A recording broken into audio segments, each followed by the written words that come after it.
Alhamdulillahirabbil alamin wa bihi nasta'in 'ala umuri waddin wa 'ala alihi wa sahbihi ajma'in amma ba'du.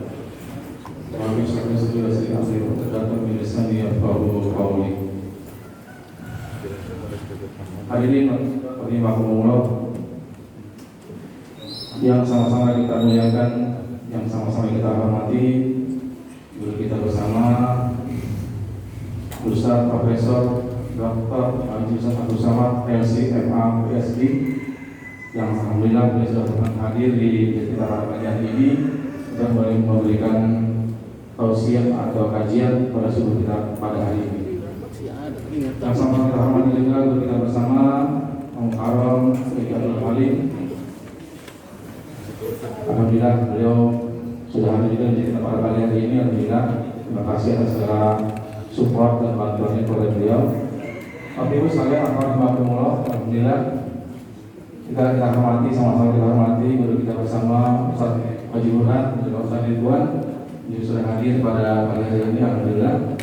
Bapak Ibu sekalian, alhamdulillah pada pagi hari ini kita dapat melaksanakan sholat subuh berjamaah, sekaligus nanti kita akan melaksanakan kajian atau ceramah bersama guru kita Al-Mukarram Profesor Dr. Haji Abdul Samad LCMA PhD. Begitu persoalan pada hari ini kami sangat terima kasih yang bersama kepada guru kita Dr. Abdul Samad yang telah hadir di masjid kita pada hari ini, berkenan hadir memberikan tausiah di pagi hari ini.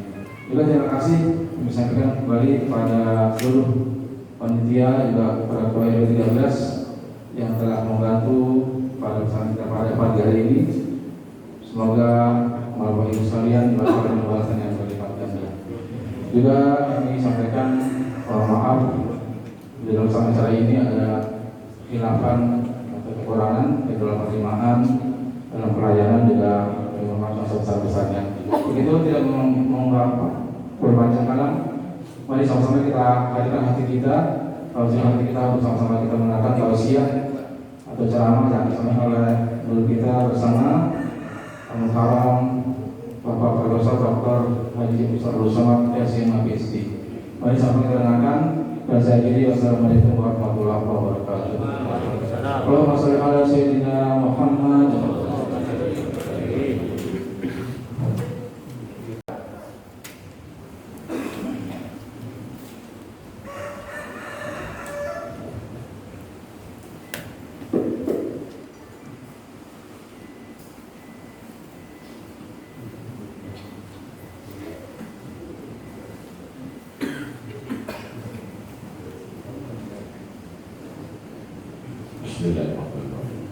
Assalamualaikum warahmatullahi wabarakatuh. Waalaikumsalam warahmatullahi wabarakatuh. Alhamdulillahirabbil alamin, wassalatu wassalamu ala al-qa'il al-ghurril muhajjalin sayyidina wa maulana Muhammadin wa ala alihi wa sahbihi wa man tabi'ahu ila yaumiddin. Subhanaka la ilma lana illa ma 'allamtana innaka antal alimul hakim. Rabbi shrah li sadri wa yassir li amri wahlul 'uqdatam min lisani yafqahu qawli. Laisa minna, tidak termasuk golongan kita, man lam yarham shaghirana, tidak sayang kepada anak kecil, wa lam ya'rif syarafa kabirina, tidak hormat kepada yang tua. Yang tidak hormat kepada orang tua, tua secara umur, tua secara ilmu, maka dia bukan umat Nabi Muhammad SAW. Saya bisa jadi termasuk yang tidak hormat karena kiai di belakang, di bawah. Maka perlu dijelaskan, saya menghormati para kiai, para alim ulama, guru-guru kita semua. Mudah-mudahan sampai ke anak cucu kita juga termasuk orang yang menghormati, memuliakan para ulama. Innama yakhshallaha, yang takut kepada Allah, min ibadihil ulama, adalah ulama. Siapa itu wali Allah? Ala inna awliya Allah la khawfun alaihim wa la hum yahzanun. Tak ada takutnya kepada makhluk, sudah dihabiskannya kepada Allah Subhanahu wa ta'ala. Itulah definisi yang disebutkan Allah dalam Quran, dalam hadis Nabi Muhammad sallallahu alaihi wasallam. Bersalawat kepada Nabi, Allahumma salli ala Muhammad wa ala ali sayyidina, supaya majlis kita terhindar dari majlis at-tanasyifa, majlis bangkai yang busuk dan berbau. Yang hadir itu manusia yang hidup bersih, suci, tapi majlisnya menjadi majlis bangkai karena tidak ada hubungan koneksi dengan Nabi sallallahu alaihi wasallam.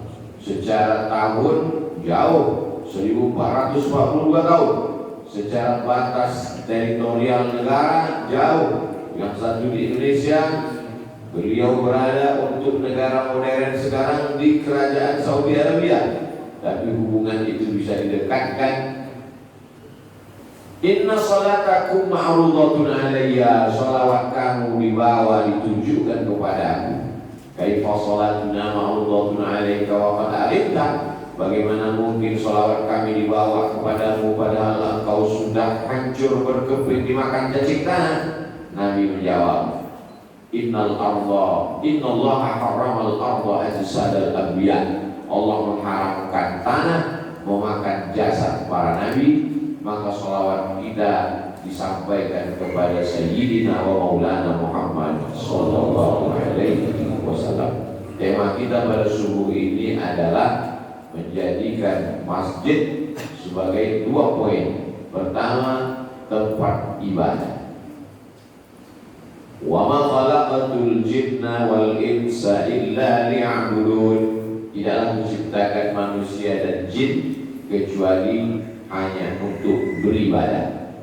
Ma nafi illa isbat. Di dalam kelas ada murid, berarti di dalam kelas juga ada guru, karena tidak ada menafikan sesuatu. Tapi begitu ada nafi dan isbat, tidak ada satu pun di dalam kelas kecuali murid, maka kalimat kedua ini lebih kuat. Maka kalau ada orang berkata subhanallah, alhamdulillah, Allahu akbar, bagus, tapi yang paling afdal la ilaha illallah. Boleh jadi dia mengatakan alhamdulillah, tapi dia puji makhluk.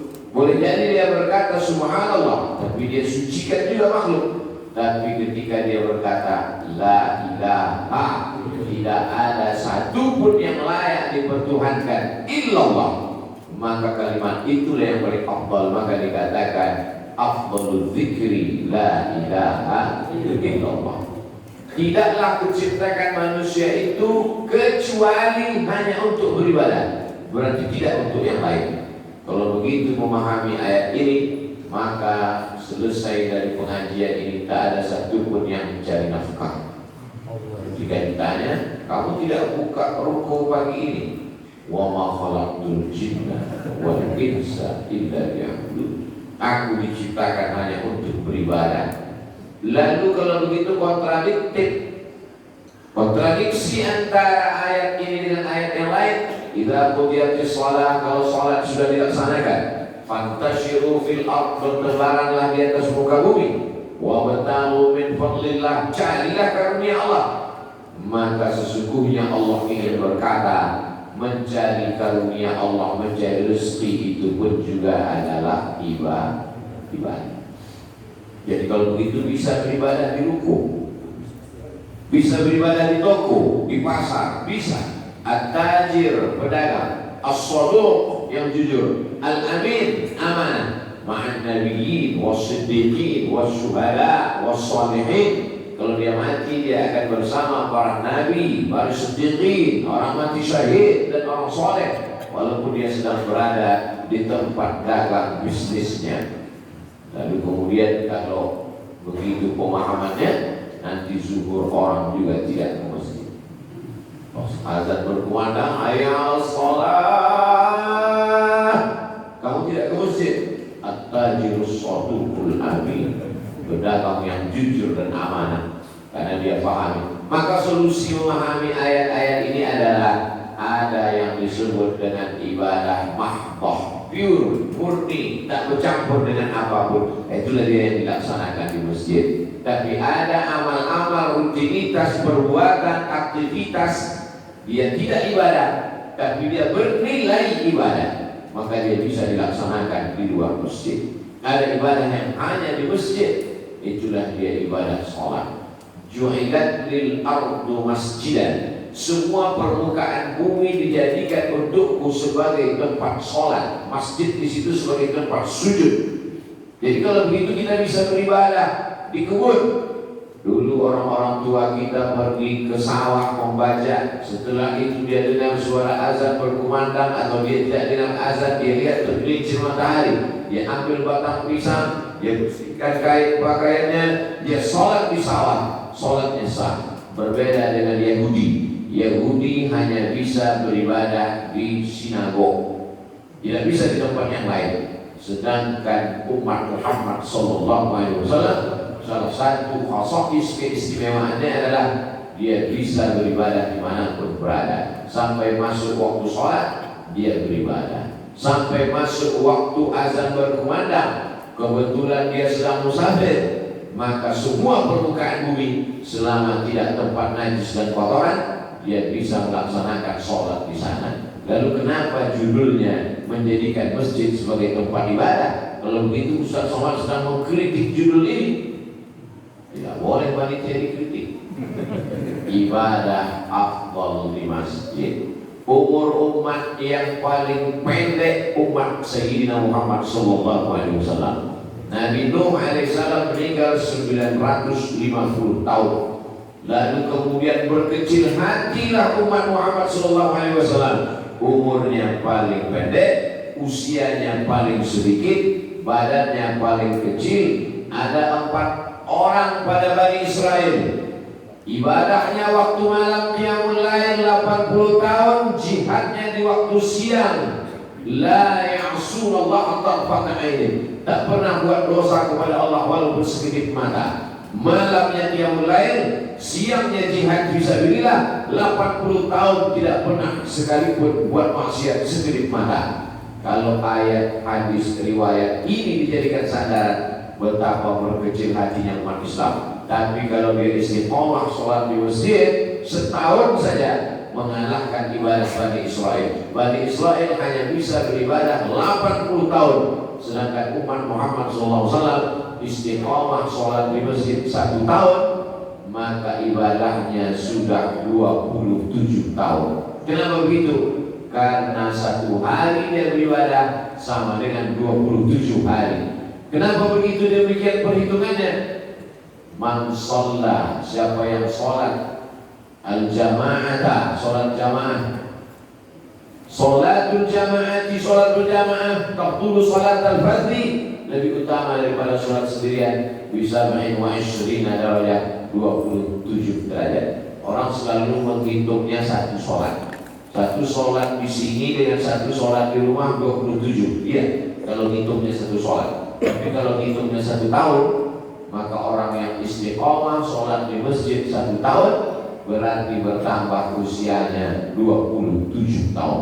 Kalau istiqomah 10 tahun berarti usianya bertambah 270 tahun.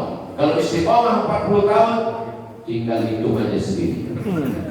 Betapa umur umat ini luar biasa. Itu belum dihitung Lailatul Qadar. Kalau dia dapat Lailatul Qadar, Lailatul Qadri khairum min alfi syahri, lebih baik daripada 1000 bulan. 2 pendapat ulama tentang makna alfi syahri. Yang satu mengatakan 1000 bulan itu memang angka nominal 1000 bulan 83 tahun. Tapi yang satu mengatakan bukan angka nominal 1000 bulan. 1000 dalam hitungan Arab adalah angka tertinggi, karena tidak ada sejuta. 1000 alf. Kalau sejuta alfu alfi, 1000.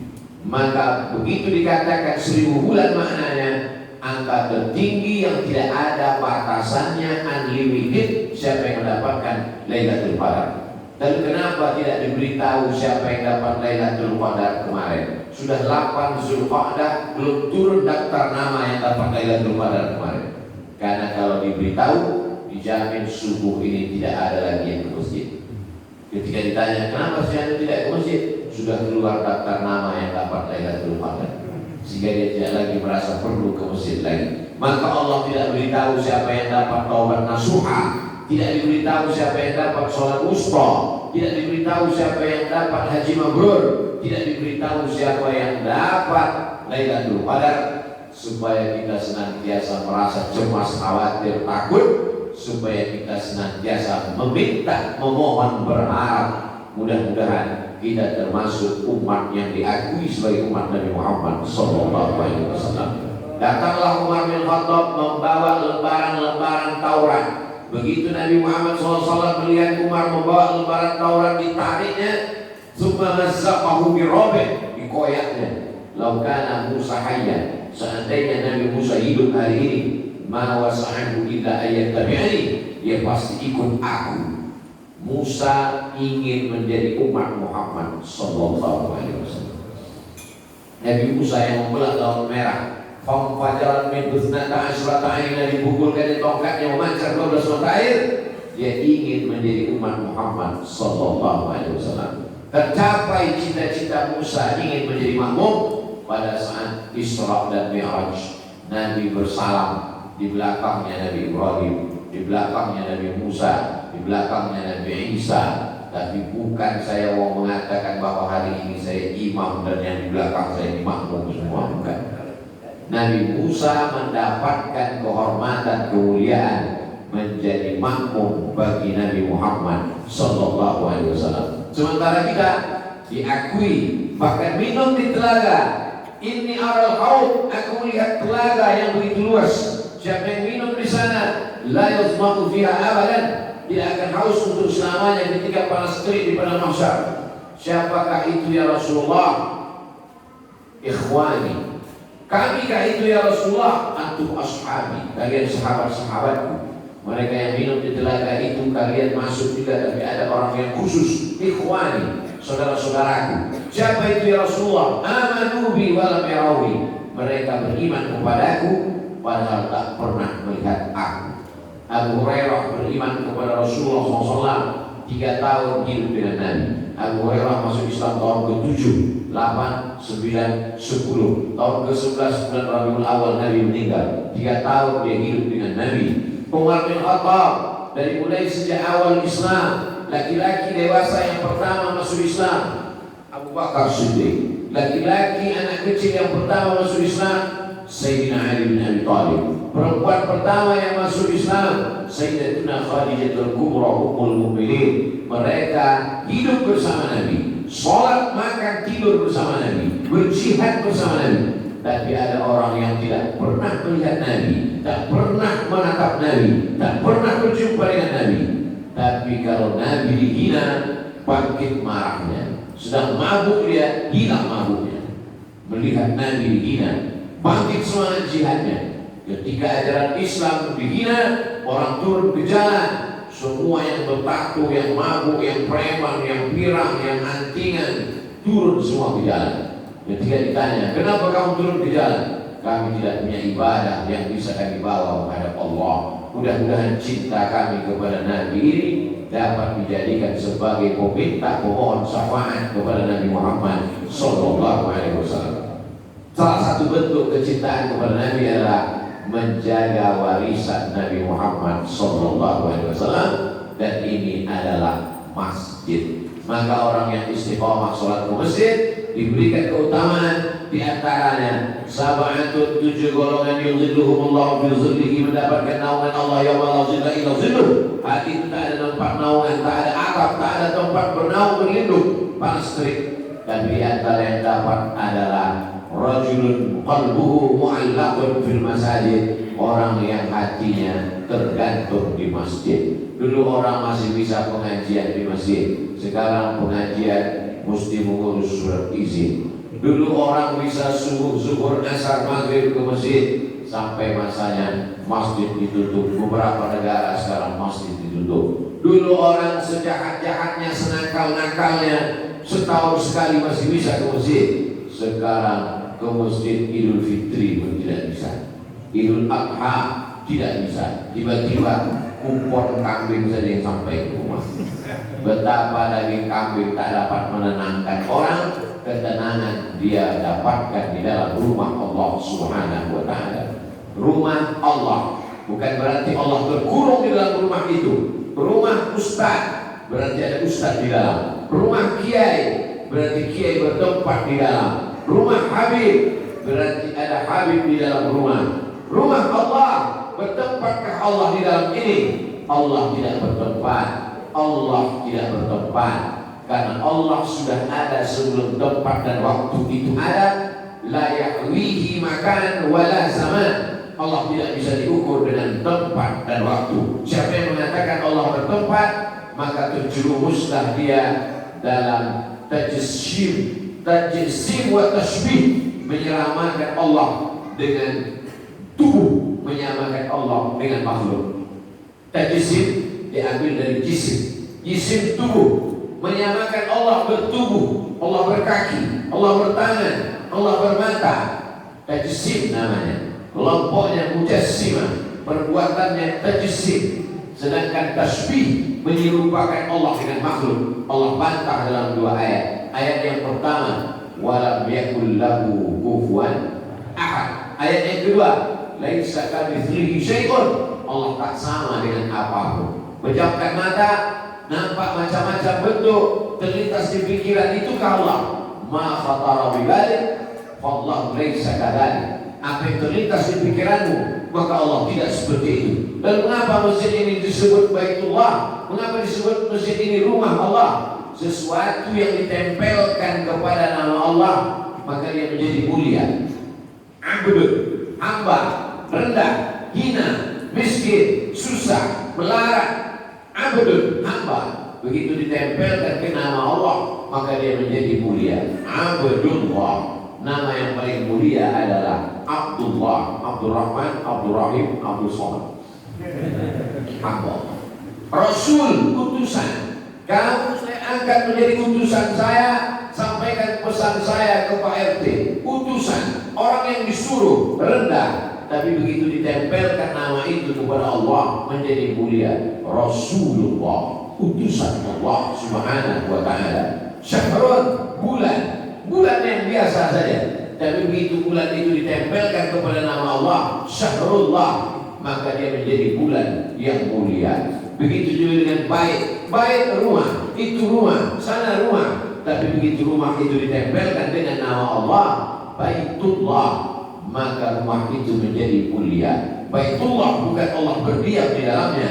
Baitullah maknanya dia menjadi mulia karena dimuliakan oleh Allah Subhanahu wa taala. Bangunan yang pertama adalah masjid.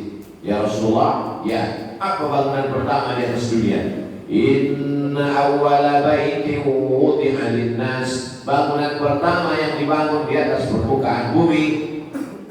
Inna awwala baitin wudi'a lin-nas alladzi bi Bakkah, yang berada di kota Bakkah. Nama lainnya Makkah, nama lainnya Ummul Qura.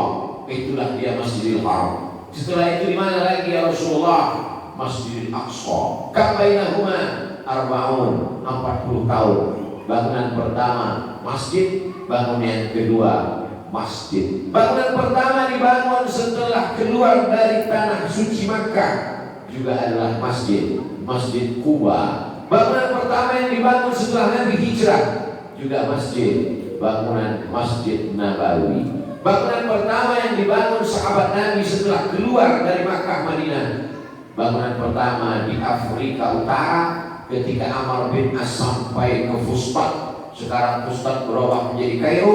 Bangunan pertama adalah masjid yang dibangun sahabat Nabi, namanya Amr bin As. Itulah dia Masjid Amr bin As. Kalau mau sholat tarawih di Masjid Amr bin As malam 27 Ramadan, masuknya mesti zuhur, booking tempat zuhur, baru bisa dibuka di situ langsung sholat tarawih. Waktu itu imamnya Syekh Muhammad Jibril di Masjid Amr bin As. Saking kan orang ingin mengambil barokah sahabat Nabi yang sudah dijamin radhiyallahu an, tapi tetap ingin bangunan pertama yang dia bangun adalah masjid. Maka sultan-sultan, raja-raja, penguasa membangun masjid. Tidak ketinggalan Presiden Insinyur Soekarno membangun Masjid Istiqlal di awal-awal kemerdekaan. Kalau ada orang membangun masjid di zaman sekarang sebesar, semegah, sehebat itu, biasa.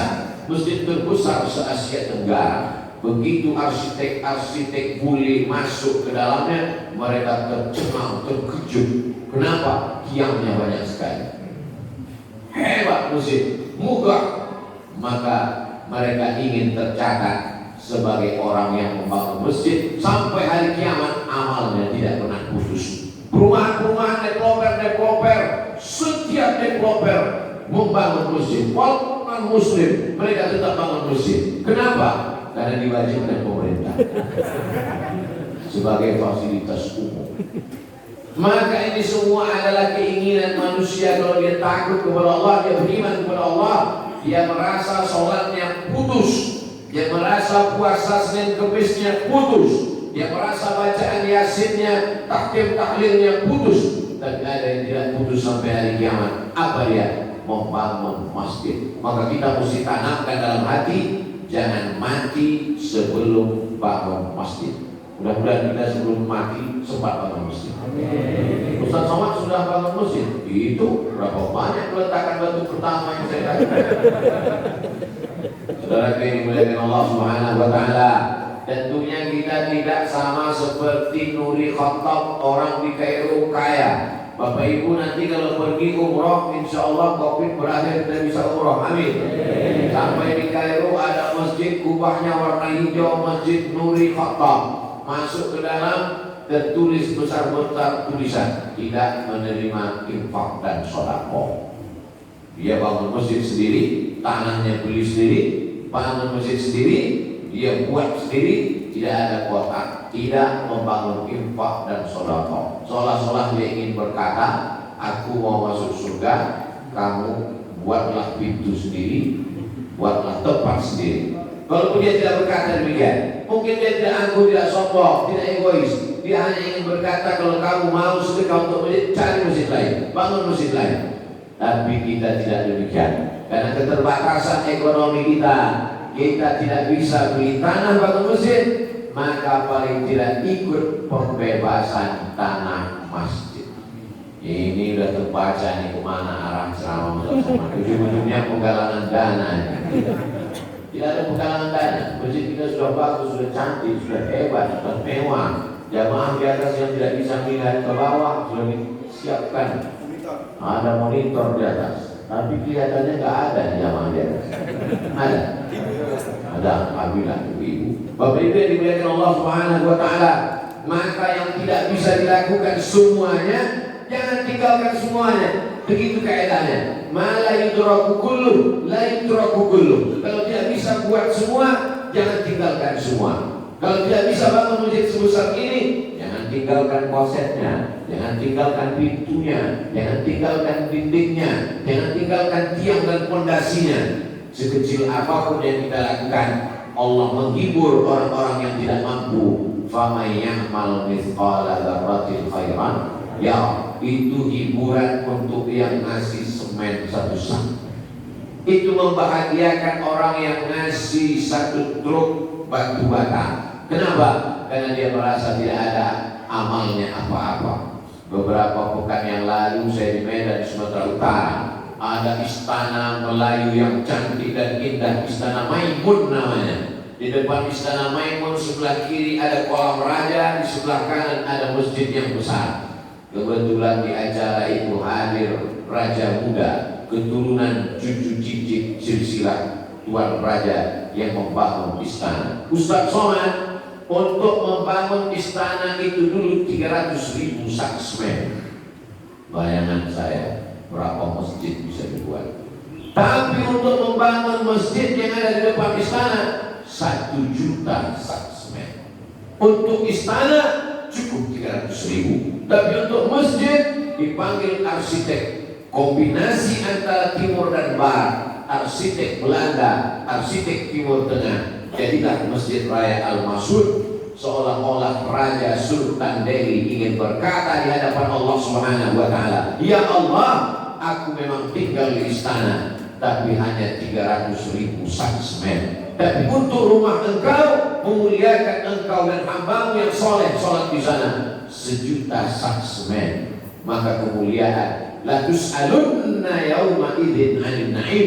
Kamu pasti akan ditanya tentang nikmat Allah Subhanahu wa taala, dan nikmat itu dipakainya untuk membangun rumah Allah.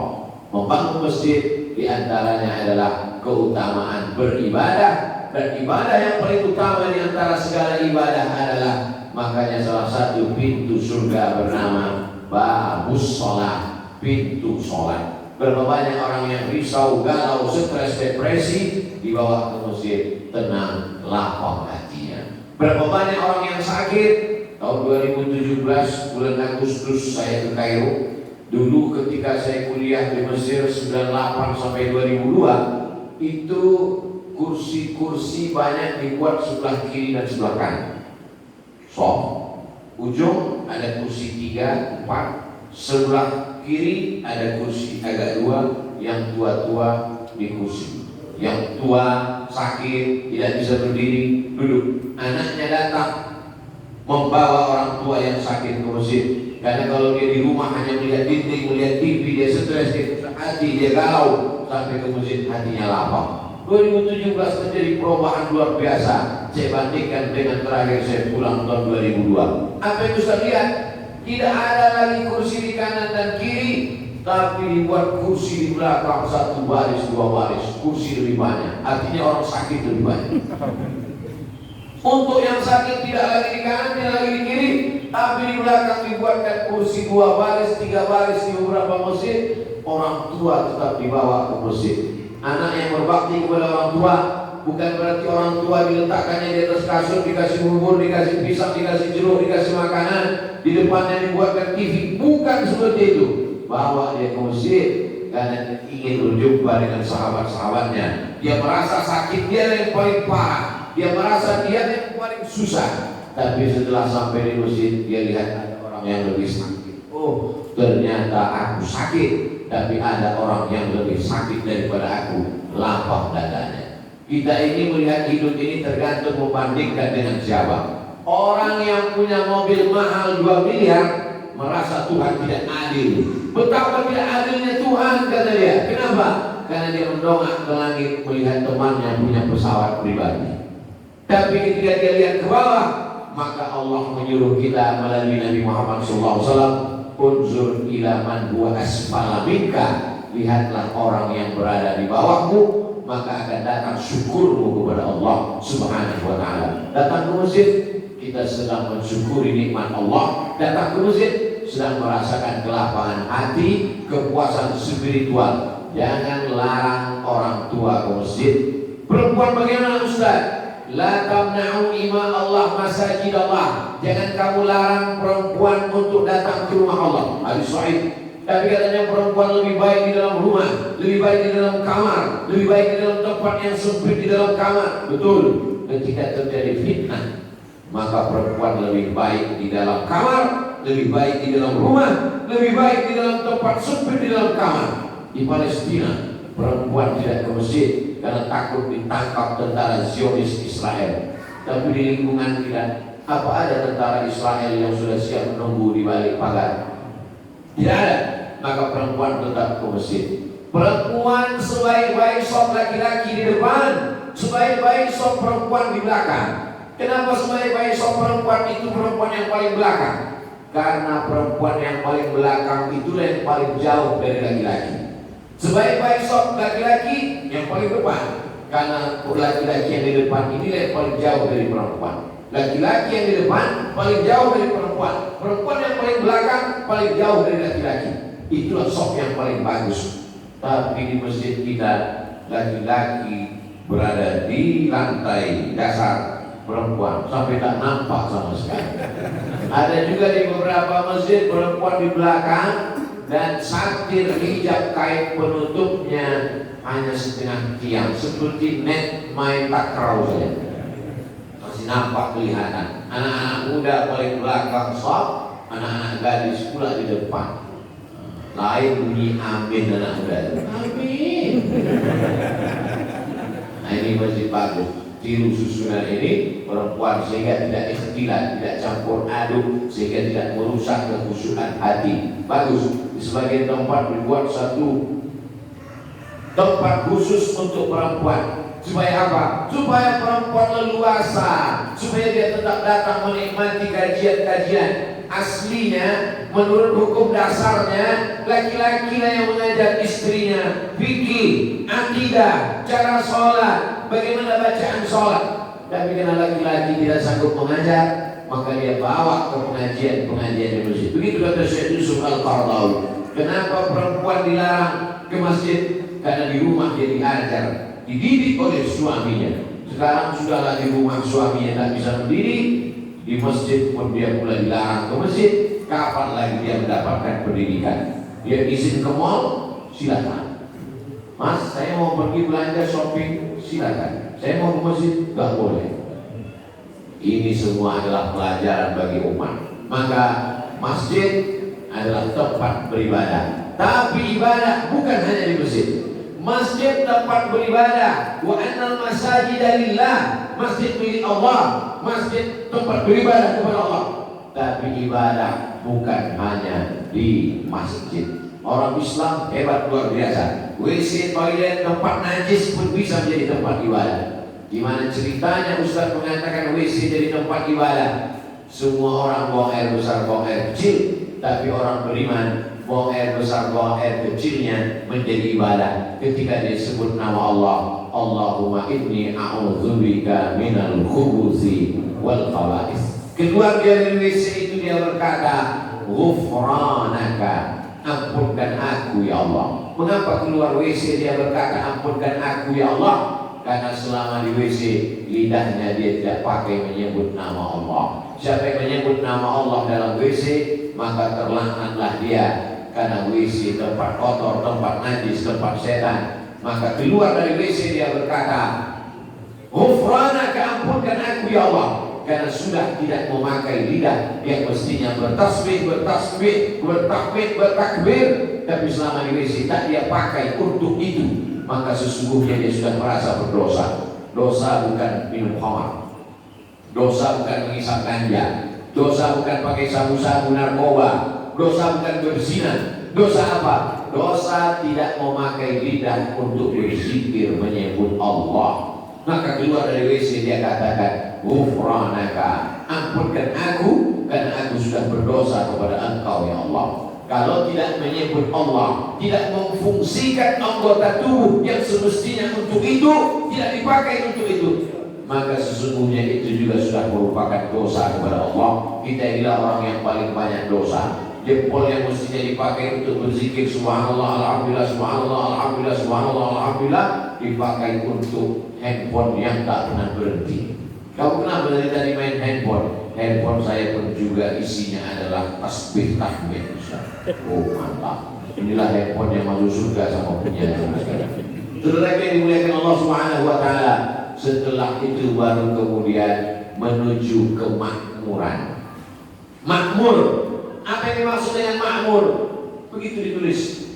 Kemakmuran umat. Makmur arti awal asal makmur itu ramai. Innama ya'muru masajid Allah, yang memakmurkan, meramaikan masjid Allah. Saya dalam perjalanan ceramah ke masjid ini, dari masjid tidak ramai sampai masjid ramai sekali, dan sekarang sampai pada fase puncaknya takut ramai. Dulu awal-awal tausiah, seminggu sebelum pengajian sudah diumumkan nanti akan ada pengajian yang akan diisi oleh Al-Mukarram Ustaz Abdul Somad, tolong kita ramaikan. Sebelum kajian dibuat banner, baleho panjang-panjang, di-share di grup-grup WhatsApp, sampai akhirnya ramai sekali. Dan puncaknya sekarang tidak diumumkan karena takut ramai. Macam-macam masa sudah kita jalani. Makna makmur adalah ramai. Makanya ada namanya Al-Baitul Ma'mur, rumah yang ramai. Kenapa rumah itu dikatakan rumah yang ramai? Karena satu hari malaikat masuk 70.000, besok 70.000, lusa 70.000, kemarin 70.000, hari ini 70.000. Sejak rumah itu diciptakan sampai hari kiamat, setiap hari malaikat tawaf 70.000. Dan yang ikut tawaf hari ini tidak keluar esok, yang ikut esok tidak keluar lusa sampai hari kiamat. Maka rumah itu ramai sekali. Letaknya persis tepat di atas Ka'bah. Kalau dijatuhkan batu kerikil ke bawah, maka jatuh di atas Ka'bah. Ketika Nabi Adam alaihissalam turun ke bumi, Adam rindu melihat Al-Baitul Ma'mur, rumah yang ramai itu. Maka dia rindu ingin seperti itu. Allah perintahkan kepada Jibril untuk membangun Ka'bah tepat di bawah Al-Baitul Ma'mur. Di atas ramai, di bawah ramai. Al-Baitul Ma'mur ramai, di Ka'bah juga ramai. Sekarang Baitul Ma'mur ramai, Baitullah sunyi, protokol kesehatan. Bahkan kita pun tak bisa berangkat haji dan umrah. Apakah jangan-jangan di Baitul Ma'mur juga tidak ramai Pak Ustaz? Tetap ramai, karena Covid tidak bisa kena ke malaikat. Yang tawaf di atas itu malaikat. Malaikat yang bertawaf ucapannya subhanallah walhamdulillah wa la ilaha illallah wallahu akbar. Itu juga yang diucapkan orang tawaf di bawah subhanallah walhamdulillah wa la ilaha illallah wallahu akbar. Itu juga yang diucapkan planet-planet mengelilingi matahari dan putarannya sama ke kiri subhanallah walhamdulillah wa la ilaha illallah wallahu akbar. Tiga makhluk berputar dengan ucapan yang sama di tempat yang berbeda. Planet-planet mengelilingi matahari subhanallah walhamdulillah wa la ilaha illallah wallahu akbar. Malaikat mengelilingi Al-Baitul Ma'mur, rumah yang diramaikan subhanallah walhamdulillah wa la ilaha illallah wallahu akbar. Manusia mengelilingi Ka'bah dengan ucapan yang sama subhanallah walhamdulillah wa la ilaha illallah wallahu akbar. Makanya ucapan yang baik bagi orang yang tidak bisa berkeliling sama sekali subhanallah walhamdulillah wa la ilaha illallah wallahu akbar. Kalimatani, dua kalimat. Khafifatani al lisan, ringan di lidah. Tsaqilatani fil mizan, berat pada timbangan mizan amal soleh. Habibatani ila rahman, paling disukai Allah. Subhanallah wa bihamdihi subhanallahil azim, subhanallah wa bihamdihi subhanallahil azim, subhanallah wa bihamdihi subhanallahil azim. Dulu orang takut pergi ke Makkah, orang kaya tidak mau pergi haji umrah. Pak Haji, Bapak tidak berangkat haji tahun ini? Tidak Pak Ustaz, uang cukup, uang banyak. Kenapa gak berangkat? Belum hafal doa 7 putaran. Sekarang doanya sudah hafal, gak jadi berangkat. Betapa manusia mudah sekali Allah membolak-baliknya.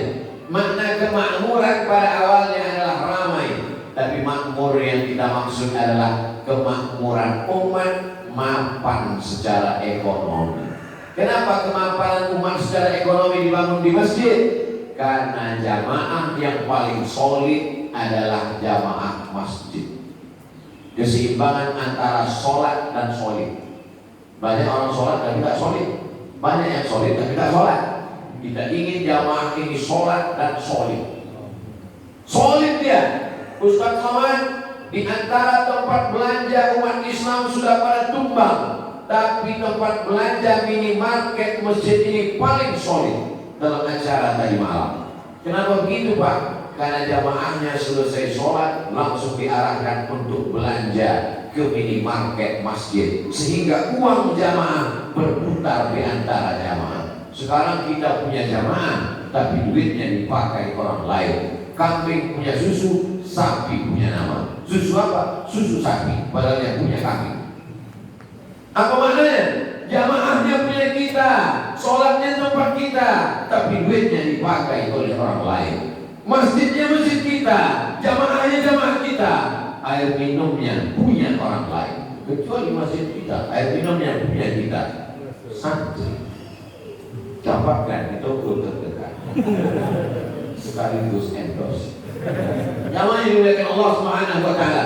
Jadi masjid bukan hanya untuk mencari akhirat, masuk surga, dapat naungan di padang mahsyar. Masjid juga tempat umat untuk memasarkan dagangannya. Oh, Abdul Somad mengajak orang jualan di masjid. Bukankah Nabi mengancam la arbahallahu tijaratahu, siapa yang jualan dalam masjid semoga Allah tidak memberikan keuntungan para dagang bisnisnya. Bukan menjual barangan dagang dalam masjid, bukan itu maksudnya. Masjid punya minimarket, masjid punya tempat jual beras. Sekarang pedagang, petani-petani kita dijerat oleh rentenir darat. Pada musim menanam mereka ulur uang, diberi pinjam untuk beli bibit, diberi pinjaman untuk beli pupuk. Setelah dia terjerat, nanti pada musim panen harga padi ditekan sejatuh-jatuhnya, serendah-rendahnya. Dia tidak bisa jual ke tempat lain. Kenapa? Karena dia sudah tergadai, lehernya sudah terjerat oleh lintah darat. Datang pengurus masjid langsung ke kebun padi, ke sawah-sawah, bertanya, berapa harga padi kalian? Untuk tahun ini kami tidak bisa lagi Pak pengurus masjid, karena padi kami sudah dibeli rentenir. Tahun depan kami yang beli. Gak bisa juga Pak pengurus masjid, karena kami nanti pasti akan beli pupuk, gak ada uang lagi. Uang panen ini untuk bayar utang, nanti utang lagi sampai hari kiamat. Apa kata pengurus masjid? Untuk musim panen tahun depan kami yang akan beli, putuskan hubungan kalian dengan riba. Masjid bisa menyelamatkan umat, memakmurkan ekonomi umat. Bisa atau tidak bisa? Bisa. Ustaz Somad cuma teori aja, kami sudah mempraktekkannya. Yayasan Tabung Wakaf Umat tiap bulan beli beras langsung ke petani, menyelamatkan harganya bisa kita naikkan untuk memakmurkan umat. Jadi masjid tidak hanya khotib naik berceramah, alladzina yakuluna riba, orang yang makan riba, la yaqumuna illa kama yaqumul ladzi yatakhabbathu syaitanu minal mas. Nanti di akhirat bangkit dari kubur seperti orang bangkit dari kerasukan setan. Tapi ekonomi umat tidak kita perhatikan. Abdul Somad kemana-mana ceramah, konsepnya pada tiga. Pertama, perbaikan pendidikan, masukkan anak-anak ke sekolah Al-Quran, TK Quran, SD Quran, SMP Quran, SMA Quran. Perbaikan ekonomi umat, belanja ke warung umat, belanja ke warung tetangga, belanja ke minimarket masjid, supaya umat berputar. Kita tidak hanya berpikir murah, tapi kita berpikir apakah kalau saudara saya ini untung, keuntungannya akan dia pakai untuk pesantren, rumah tahfiz. Kebanyakan orang memperkaya orang kaya, bukan memberdayakan jamaah. Maka kita mesti berpikir. Yang ketiga, masjid membuat solid, karena jamaah yang paling ramai adalah jamaah masjid. Dalam dunia demokrasi, suara terbanyak suara Tuhan. Maka orang masjid memilih orang masjid, orang sholat memilih orang sholat, sehingga suara umat tidak diambil oleh orang lain. Hari ini suara kita diambil orang lain, minuman orang lain kita pakai, bisnis kita dijalankan orang lain, bukan orang yang sholat, bukan orang yang solid, bukan orang yang satu masjid.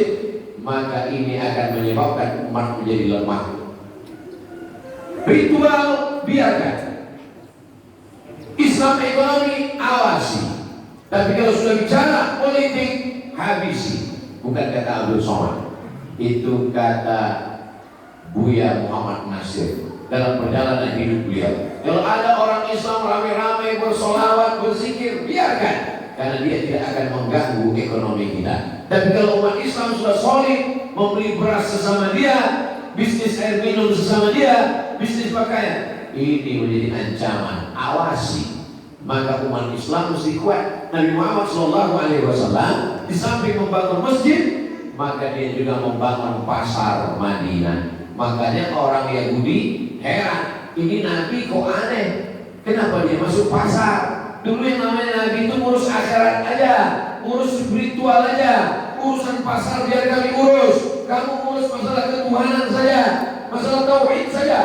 Nabi masuk ke pasar, Nabi periksa barang-barang dagangan, Nabi masukkan tangannya ke dalam, Nabi inspeksi mendadak. Ya sahibat ta'am, hai penjual tepung gandum, hai penjual kurma, kenapa dicampur antara kurma yang kering dengan kurma yang basah? Yang kena hujan, ashabul matar, kena hujan ya Rasulullah. Lalu kamu campur? Iya. Kenapa kamu campur? Biar supaya laku semuanya. Man wasyana falaysa minna. Siapa yang menipu bukan umat Muhammad sallallahu alaihi wasallam. Jadi Nabi Muhammad itu dianggap sebagai nabi yang aneh karena ngurus pasar. Hari ini pun begitu juga. Kalau ada ustadz ngurus pasar, ustadz gak usah ngurus pasar. Ustadz ngurus idom, kol-kolan, punah, bila punah, bermati ketemu dengan kopling, kopliko. Nah itu ustaz yang bagus. Ustaz tajwid mantap. Ustaz yang mengajarkan idgham qalqalah hunna bila hunna, tauhid sifat 20, wujud tidak bakal mukhalafatul awadis, bagus. Tapi juga yang memikirkan ekonomi umat, yang mengajak umat untuk belanja ke warung umat, yang mengajak umat untuk berputar uangnya di antara umat, maka itu juga kemakmuran umat. Oh, ini Abdul Somad anti kebinekaan. Bukan saya cuma menjelaskan apa yang ada di balik. Salahkan pengurus masjid. Saudara yang dimuliakan Allah Subhanahu wa taala. Ini umat Islam kalau dia tidak mapan secara ekonomi, tidak kemakmuran umat, maka dia bisa jadi murtad. Kada al-faqru ayyakuna kufran. Hampir saja kefakiran membuat orang menjadi kafir. Fakir tipis sekali dengan kafir. Orang akan menjual akidahnya hanya karena sebungkus mie instan. Kenapa? Miskin. Orang mudah menjual suaranya hanya karena sawer 50.000. Kenapa? Fakir. Tapi jamaah kita yang mapan secara ekonomi, dia insya Allah selamat. Anak-anak cucunya juga selamat insya Allah. Datang sahabat Nabi sakit, dijenguk oleh Rasul Sallallahu Alaihi Wasallam. Ketika itu Nabi ditawarkan hartanya. Ambillah semua hartaku ini untuk Islam ya Rasulullah. Nabi tidak mau. Kalau kau tidak mau semua, asyatru ambil setengah 50%. Nabi tidak mau. Kalau tidak mau ambil setengah, az-zulusu ambil 30%. Sepertiga ambil ya Rasulullah. Kata Nabi, anta da'awal tataka aghnia. Kau tinggalkan ahli warismu dalam keadaan mampu secara ekonomi, mapan, khairun, lebih baik. Min anta da'ahum alatan, daripada kau tinggalkan anak cucumu miskin, susah, melarat, fakir. Dia takaffafuna 'alan nas, minta-minta jadi pengemis. Tinggalkan anak cucu kita dalam keadaan mapan secara ekonomi. Tapi jangan dibalik. Jangan dibalik. Sekarang banyak orang makan halal haram, hantam promo, bantai saja, korupsi, nepotisme demi untuk anak cucunya supaya mapan secara ekonomi. Kamu kenapa makan riba? Kamu kenapa korupsi? Kenapa tipu? Kata Abdul Somad, lebih baik kita meninggalkan anak cucu dalam keadaan mapan ekonomi walaupun dengan riba. Saya nggak pernah ngomong begitu. Saya mengatakan carilah yang halal demi supaya anak cucu kita tinggal dalam keadaan mapan secara ekonomi. Al-mu'minul qawi, seorang mukmin yang kuat badannya, kuat ekonominya, mapan keuangannya, khairun, lebih baik. Wa ahabbu ilallah, lebih dicintai Allah. Min, daripada al-mu'minul dhaif, daripada mukmin yang lemah, yang miskin, susah dan melarat. Kita bangun kekuatan ibadah melalui masjid, dan kita bangun kemakmuran umat melalui masjid sesuai dengan tema yang diberikan panitia pada kajian subuh ini. Mudah-mudahan kedua tujuan ini tercapai sebelum kita mati insyaallah. Terima kasih segala perhatian. Mohon maaf segala kesilapan dan kekhilafan. Apa yang Ustaz lihat dari tadi sudah sampai jam 6.00. Itulah batas waktu kita. Mudah-mudahan apa yang kita lakukan ini diridhoi Allah Subhanahu wa taala. Al-Fatihah. A'udzubillahi minasyaitonir rajim. Bismillahirrahmanirrahim. Alhamdulillahirabbil alamin. Arrahmanir rahim. Maliki yaumiddin. Iyyaka na'budu wa iyyaka nasta'in. Ihdinas siratal mustaqim. Shiratal ladzina an'amta 'alaihim ghairil maghdubi 'alaihim waladdallin. Amin. Allahumma arinal haqqa haqqan warzuqna ittiba'ah. Tunjukkan kepada kami yang benar itu adalah benar, berikan kami kekuatan untuk mengikutinya. Wa arinal batila batilan warzuqna ijtinabah. Tunjukkan kepada kami yang batil itu adalah salah dan berikan kami kekuatan untuk menjauhinya ya Allah. Allahumma aftah lana futuhal arifin. Bukakan pintu ilmu pengetahuan sebagaimana kau bukakan kepada para wali-wali dan nabi-nabimu ya Allah. Allahumma arzuqna rizqan halalan thayyiban mubarakan fi. Berikan kami rezeki halal barakah supaya kami bisa membangun masjid, berwakaf, berinfak dan bersedekah. Allahumma ja'al abna'ana wa banatina min hufazil Quran wal hafizat. Jadikan anak cucu keturunan kami anak-anak yang menjadi para penghafal Al-Quran, menjadi pengamal Al-Quran, orang yang memperjuangkan Al-Quran.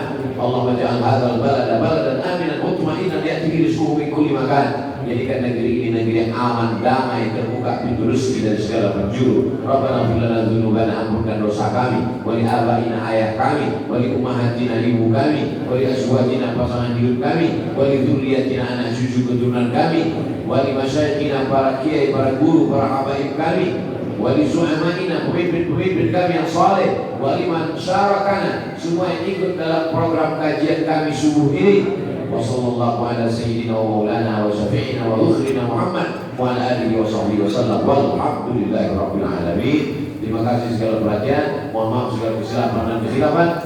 Wallahul muwaffiq ila aqwamit thariq. Wassalamualaikum warahmatullahi wabarakatuh. Waalaikumsalam.